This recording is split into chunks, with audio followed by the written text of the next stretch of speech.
Hello guys, welcome to my channel Playground. तो दोस्तों, आज की हमारी कहानी उस लड़की की कहानी जिसे शादी के बाद घर की चार दीवारी में घुटन होती है। एक लड़की की धूमधाम से शादी हुई, वह दुल्हन बनी और दहेज की गठरी के साथ सपनों को साथ लिए ससुराल पहुंची। उसने ख्यालों में जो अपनी दुनिया बसाई थी उसे सच करने का समय आ गया था, मगर उसे क्या पता था कि ज़िंदगी की हकीकत की तपिश सब कुछ जलाकर राख कर देती है। उसके हृदय में कोमल सपने पूरा होने से पहले ही सब सूख चुके थे। वह हर रोज़ मन ही मन कुढ़ती रहती। उसे लगा शायद यह कुछ दिनों की बात है, फिर सब कुछ सही हो जाएगा। वह उस आस के सहारे जीने की कोशिश करने लगी। उसे समझ नहीं आ रहा कि पति की बेरुखी और ससुराल के माहौल में वह खुद को कैसे डाले। उसके ससुराल में ससुर और घर में सासू माँ की चलती है। वह ठेरी शहर में रहने वाली चंचल और चहकने वाली, मगर ससुराल में हंसना तो दूर तेज बोलना भी मना है। वह आज़ाद ख्यालों वाली लड़की जो जींस टॉप सूट कुर्ती में रहती थी, मगर गांव के ससुराल में उसे साड़ी के घूंघट में बांध दिया गया। उसे वहाँ सूट सलवार पहनना भी मना है। उसे घूमना फिरना पसंद है, मगर शादी के बाद अगर वह घर से बाहर कदम रखती तो सिर्फ मायके जाने के लिए। उसका तो मायके जाना भी कम होता था। एक बच्चे की माँ बन गई, मगर उसे मालूम नहीं है कि पति का साथ क्या होता है। प्रेम करना तो दूर, पति तो उसका दोस्त भी नहीं बन पाया। वह हर रोज़ कोशिश करती कि पति उससे बातें करें, उसके साथ चीज़ें शेयर करें, मगर पति को उसकी किसी बात से कोई फ़र्क नहीं पड़ता। वह ना साथ बैठता और ना ही कोई मतलब रखता है। उसका एक ही काम है, सिर्फ घर वालों के लिए काम करना, उनके लिए खाना बनाना, घर देखना और बच्चा संभालना। वह पढ़ी लिखी है, अपनी ज़िंदगी में कुछ करना चाहती थी, मगर उसके ससुराल में बहुओं का बाहर काम करना मना है। जहाँ ससुर और जेठ खड़े हों वहाँ उनका जाना मना है। फिर नौकरी करना तो दूर की बात है।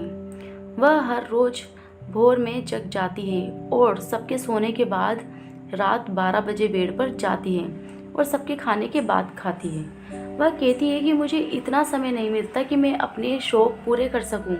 मेरी जॉइंट फैमिली है, मगर बच्चे को कोई नहीं देखता। मेरे ऊपर घर की बहू और माँ होने की जिम्मेदारी है। उसे आज की सोच रखने वाली लड़की से बात करना भी मना है। उसकी सहेलियां तो शादी के बाद ही छूट गई। ऐसे लगता है कि वह घर के कोने में पड़ा हुआ कोई सामान है जिससे किसी को कोई मतलब नहीं है। उसकी हालत घर की नौकरानी जैसी है। अब उसकी ना कोई चाहत है ना सपने। वह कहती है पति को मुझसे और मेरे बच्चे से कोई मतलब नहीं रखते हैं। कई बार तो हमारी 3-3 4-4 दिन तक बात नहीं हो पाती। पति कहीं बाहर जाएं तो मुझे एक फ़ोन तक नहीं करते। मुझे नहीं पता कि पति का प्यार कैसा होता है। वे मुझे कहीं बाहर लेकर नहीं जाते। घुमाना फिराना तो दूर की बात है।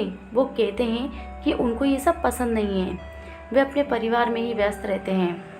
ऐसा लगता है मेरे प्रति उनकी कोई जिम्मेदारी नहीं है। मैं बात करके देख चुकी हूँ, मगर शादी के 4 सालों बाद भी उनका व्यवहार में कोई सुधार नहीं आया है। मैंने मायके वालों को अपनी पूरी कहानी बताई।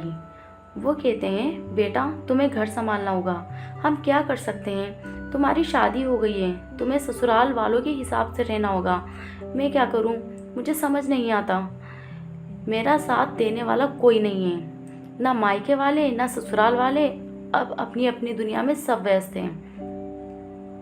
मेरा मन करता है कि मैं कहीं चली जाऊं, मगर मेरा बच्चे का क्या होगा और मैं जाऊंगी कहाँ? मुझे सपोर्ट करने वाला कोई नहीं है। मैं अपने बारे में किसी को बता भी नहीं सकती। अगर इन्हें पता चला तो बहुत बुरा होगा। मेरा इस घर में दम घुटता है। ऐसा लगता है कि मैं जी नहीं रही हूँ, बस टाइम बीत रहा है। मैं जब दूसरे कपल की हंसती खेलती तस्वीरें देखती हूँ तो सोचती हूँ मेरा ऐसा समय कब आएगा।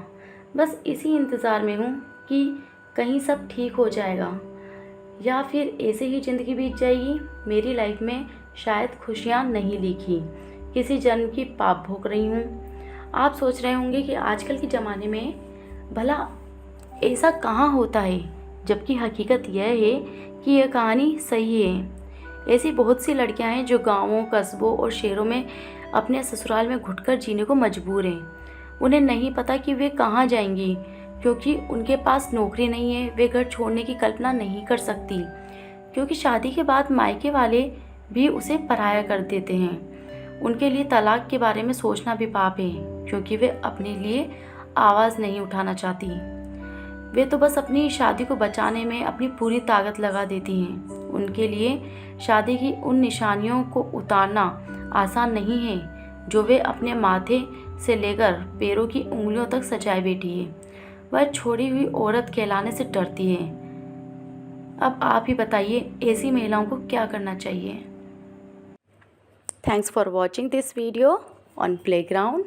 आपको हमारी कहानी कैसी लगी कमेंट करके हमें ज़रूर बताएं और हमारे चैनल को सब्सक्राइब ज़रूर करें।